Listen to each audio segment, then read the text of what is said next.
Welcome to this week's edition of Outdoors Online, a weekly webcast produced by the North Dakota Game and Fish Department. I'm your host, Tom Jensen. Every year, right before deer season, right about now, the Game and Fish Department fields a number of interesting questions about deer hunting. My guest this week is Bob Timian. Bob is the Chief Enforcement Officer for Game and Fish. Bob, first off, what licenses do I need to hunt deer? Well, obviously you need your deer license. If you get drawn in the lottery. If you're lucky enough to get drawn, which I know personally people who haven't, like me, but you need to get your license. You have to have a deer license. Then also you need to have a general game and habitat license. That's for anybody who hunts. You need that for anything you hunt. And that's pretty much it. We should remind them too, this far in front of deer season, that they need to find their license now, if they have one. Yeah. Also, the caveat to that, if you are a gratis license holder, that's the only license you need. All right. How much blaze orange do I have to wear to be legal while deer hunting in North Dakota? You need to wear solid blaze orange of at least 400 square inches above the waist and a head covering of blaze orange. Now, by solid blaze orange, that means that the camouflage style is not legal. That's correct. Camouflage is not considered legal. All right. One question that we field a lot here at Game and Fish: what are the legal shooting hours for deer hunting? Okay. The legal shooting hours on opening day of deer season.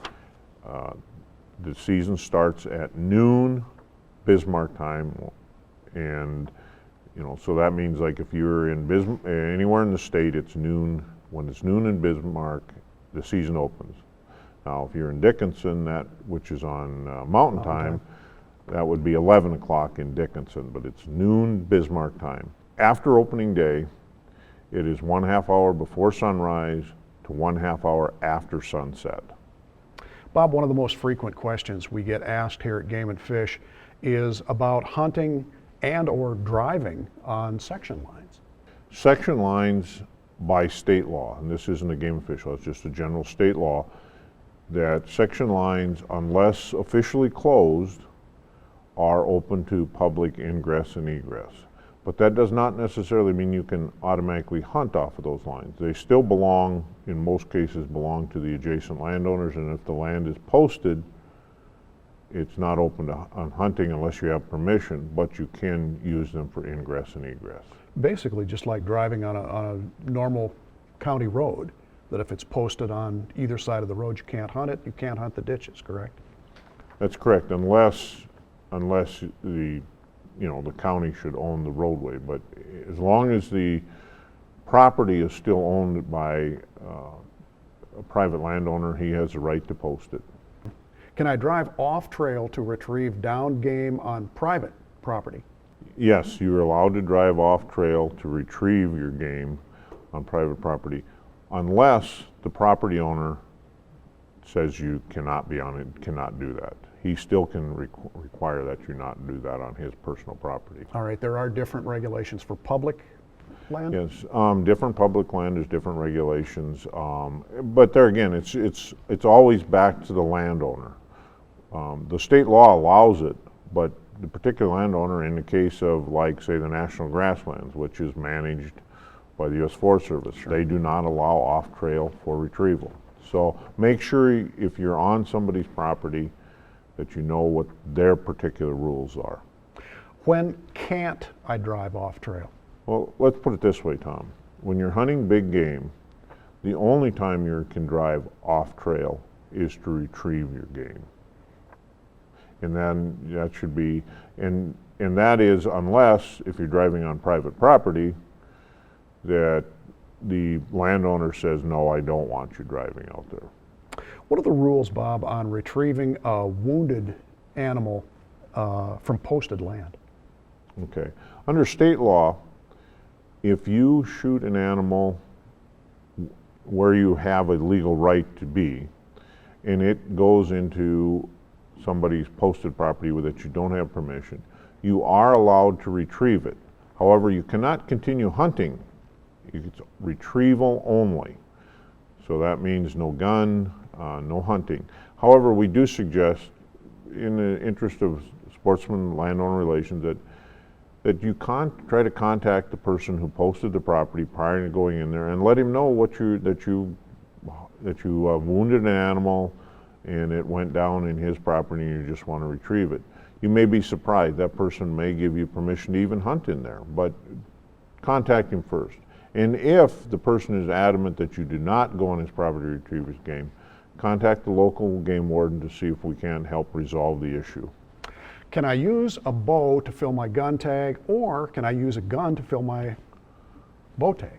During the open gun season, you can use a bow to fill your gun tag.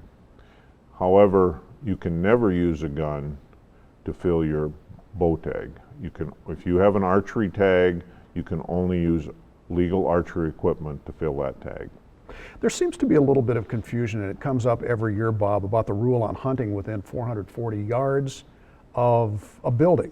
For example, if I have permission to hunt near a roadway and there's a house across the street from the roadway, what are the rules? Well, the rule is you cannot be within 440 yards of an occupied building on somebody else's property without their permission. So the way to think of it, Tom, is okay, if say you've got a piece of property and you don't post it, and your house is on the property and that you live in, and I come hunting out there. Well, you didn't post it, so I could go on your property. With the exception, if I'm on your property, even if you don't post it within 440 yards of your house, I have to have your permission to be there, whether you post it or not. Now, if I'm hunting on my property or a friend's property that is across the road from you, as long as I stay on their property, I have a right to hunt there. But there again, I cannot shoot toward your buildings or across the property line, because once I come off of that property, that permission that I got from that other landowner no longer exists. All right, Bob, finally today, let's go over the process for tagging a harvested animal. Once you have got your deer down, first thing you should do is immediately tag it. That's a relatively simple process. Make sure you notch the date that you harvested the animal on the tag.